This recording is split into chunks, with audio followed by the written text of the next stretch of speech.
نو هلته کې د حاجي بشیر خبره به وکړو. جماعت اسلامي سرګرم مشر امیدوار دی، مخکې د نظامت الیکشن ګټلی دی او نن د هغه د پبو نه دې طرف ته چې کوم علاقه د ډاک بیسود او متصل چې کوم علاقه جات دي پبو د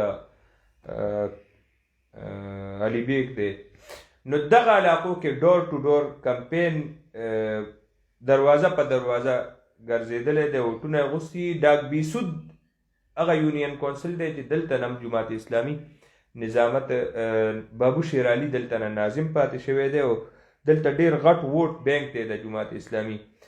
دغسې د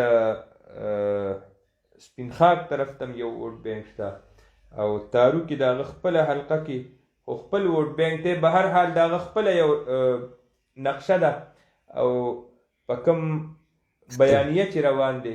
تفریب طریقې صاحب چې کوم ناراض کوم هغه دي ورکران دي یا کوم امیدوارانو چې کاغذونه جمع کړو هماغه حاجي بشیر چې دی جماعت اسلامي کینډیډیټ چې کوم دی د په ملاتړ ولاړ دي سره.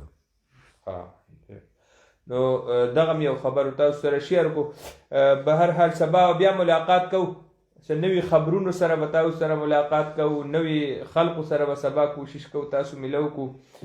ځکه انتخابي سرګرمیانو کې زمونږ به کوشش دا وي چې مونږ د ورځې کوم ویزټ کوم علاقو ته ځو نو هغه علاقو نه تاسو سره څنګه چې مونږ عموما کوو نو هغه علاقو نه هغه مشران هم تاسو سره لایو کو او کوم خلقو سره زمونږ ملاقاتونه وشي نو په نغدو کې تاسو سره یو ملاقات هم کوو، تاسو ته خبر لمحه به لمحه در رسي.